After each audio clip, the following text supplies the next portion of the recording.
Welcome to One on One. Our guest today is the Minister of Labor and Social Security, Dr. Mehmet Müezzinoğlu. We'll be discussing the current workforce in Turkey, how investors view the country. We'll also be talking about the employment of Syrian refugees and the steps taken to protect their rights. One on One starts now.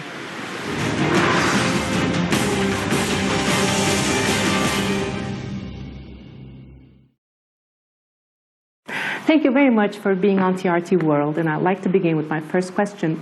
Could you give us an overview of where Turkey's labor market sits today? Öncelikle çok teşekkür ediyorum.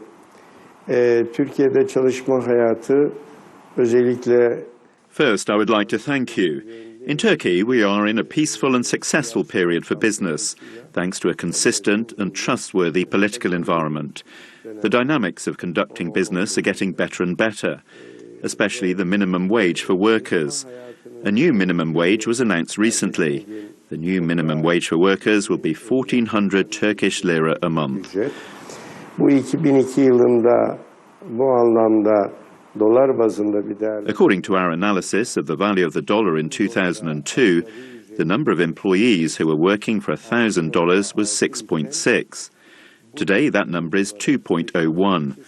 Therefore, 14 years ago, an employer was able to employ 6.6 workers by spending $1,000 a month. But now that employer can employ 2 workers. Therefore, in the upcoming years, thanks to the vision we have, this standard in business life is going to become more reliable, peaceful and successful as Turkey's economy expands and the export industry and other competitive industries in the economy continue to improve. Ve dünyadaki rekabetle olan, dünya ile olan rekabetteki başarısı. Having just said that, what are the ministry's future plans regarding this matter? Özellikle iki konu başlığı bizi birinci derecede ilgilendiriyor. There are 2 main topics that are especially important to us. One of them is the unemployment rate, which is currently at 11.3%. We have a responsibility to bring the unemployment rate down. This will happen with the growth of the economy, increased employment and investment, stronger investment and funds that come to Turkey from abroad, and a more reliable investment atmosphere. İstihdamdaki sayının artması. Burada istihdamda bizim 2 temel stratejik kitlemiz var. For the unemployment rate, we have 2 basic strategies. First is the young population. Turkey has 1,250,000 people between 20 and 25 years old. Turkey has 6 million young people who are university graduates. On the other hand, in business high schools, we are raising intermediate staff. Yet we have a lack of women in the workforce.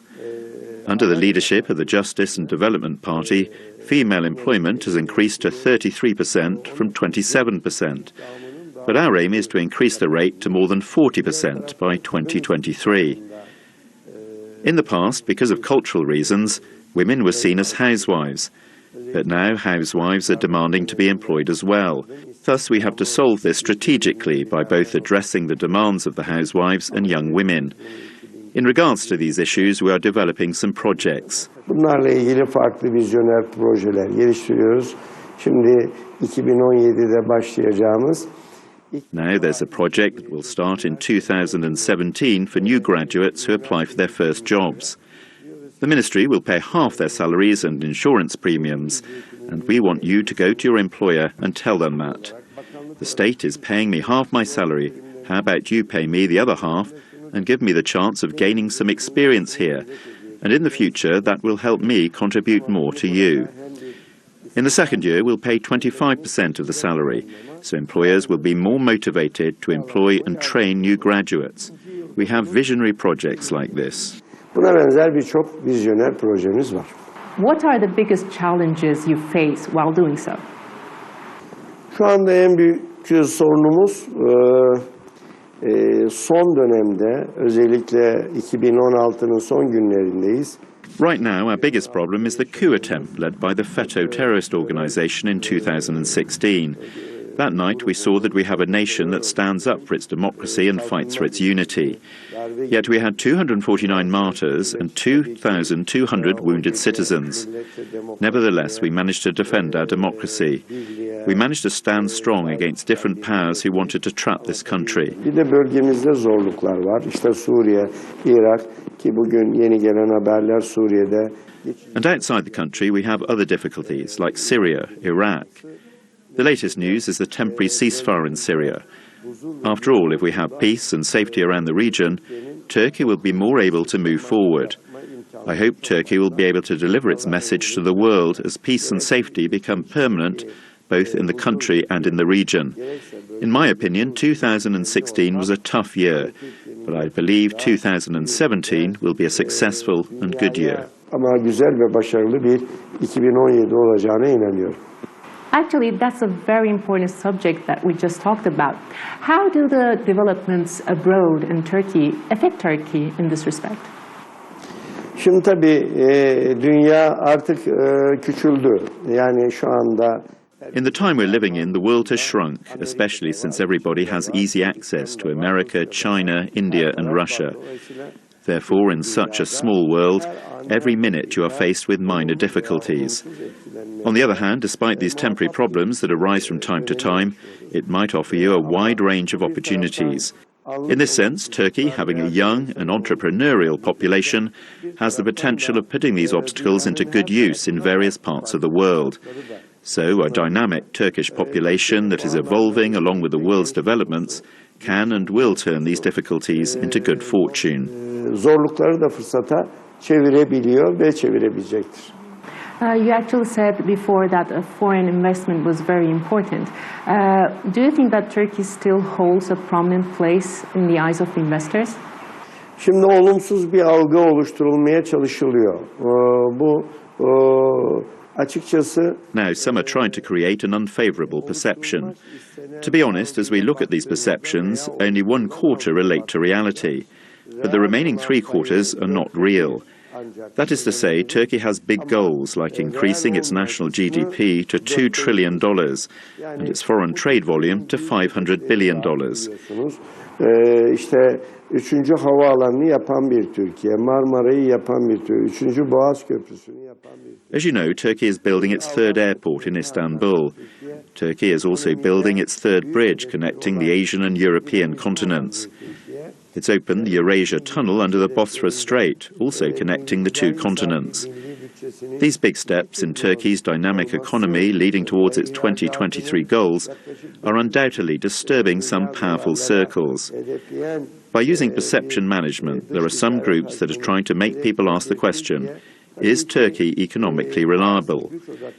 Basically, Turkey is one of the strategic countries that can be invested in and where profits can be made. As we look at Turkey's geographical position, it's a neighbour to 58 countries with a total population of 1.5 billion people that you can reach within a 3-hour plane trip. So whether you go 3 hours east, 3 hours west, 3 hours south or 3 hours north, this dynamic region has the potential to offer you the ability to reach and communicate easily with 1.5 billion people and deliver your product to consumers who are only a 3-hour trip away. Genç nüfusu var, dinamik ve istikrarlı bir siyasi dönemi var ki bakınız. Turkey has a young population. Turkey is in a dynamic and consistent political period. The Justice and Development Party came to power in 2002 and has continued to rule through today. Nobody is questioning the future electoral success of the AK Party in the coming years. More than 50% of the population vigorously stands behind the AK Party, and at least half of the other 50% say the AK Party is making improvements in my life and is making Turkey stronger in the world arena.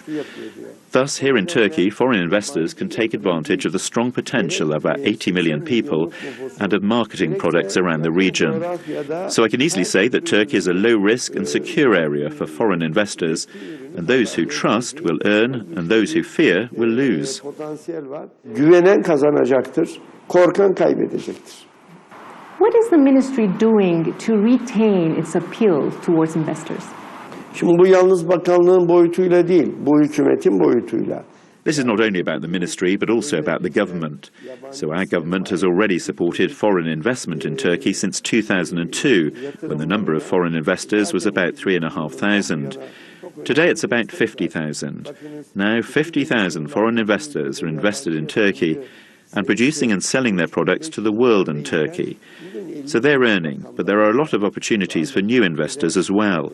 Hükümet gerek teşviklerde, stratejik alanlardaki yatırımlarda The government offers new and different advantages in terms of incentives, strategic investments, and a new institution called the General Directorate of International Employment. There are new incentives and advantages for people who bring certain amounts of capital to Turkey. Turkey also has a population that can contribute on an international level to the disciplines of science, research and development, sports and the arts. These factors provide skilled labourers around the world with many new opportunities. Our incentives include residential permits and citizenship opportunities in the Republic of Turkey. All types of support that we provide to Turkish investors are valid for foreign investors as well. Türk vatandaşına sağladığımız bütün destekler yabancı yatırımcı için de geçerli. I'd like to come slowly to the subject of the Syrian refugees.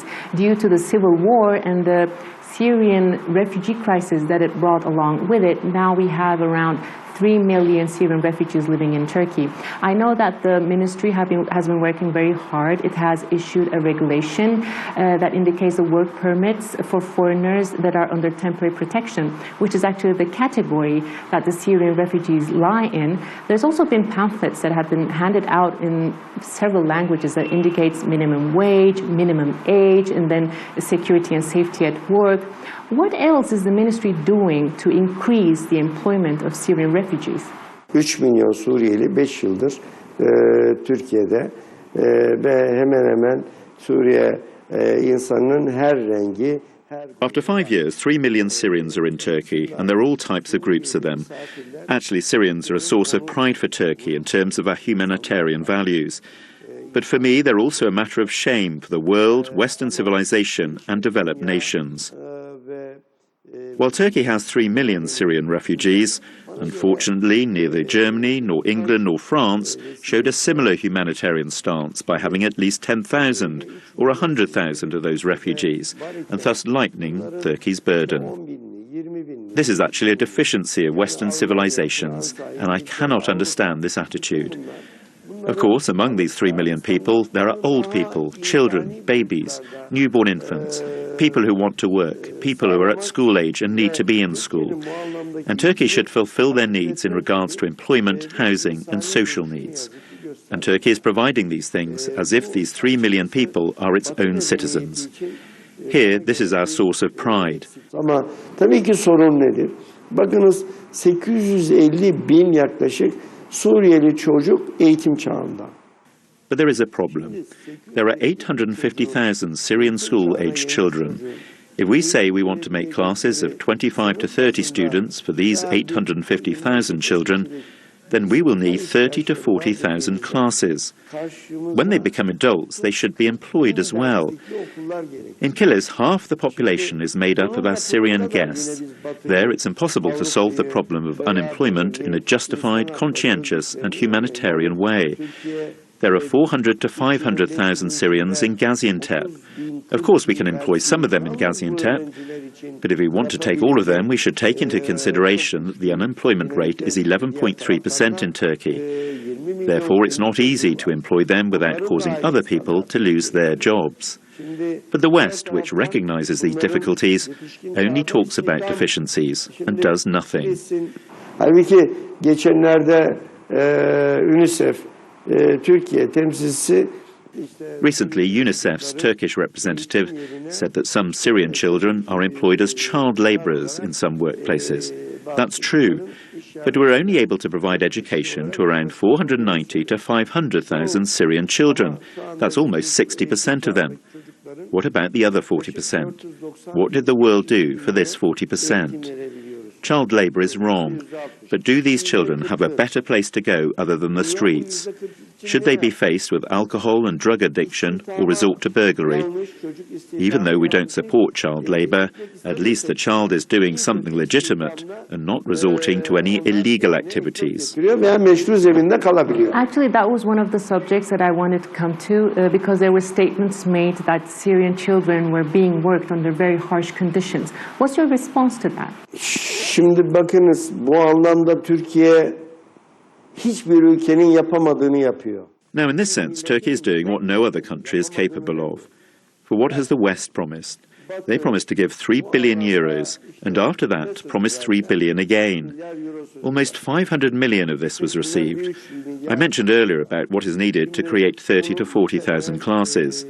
Is there any country that volunteered to create 5,000 of those classes? No.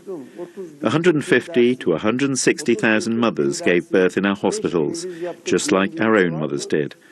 And 160,000 babies were born in this country. Is there any country which can say that it supported the vaccination and treatment of 160,000 babies? No. But what are they saying? They say their conditions are bad. Come, let's work on this together. Come, let's work on this together.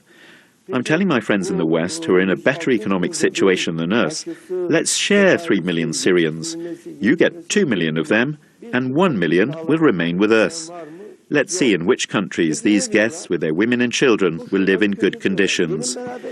In this case, we're ready to compete, but they only talk and comment on our deficiencies and leave these 3 million Syrians to Turkey.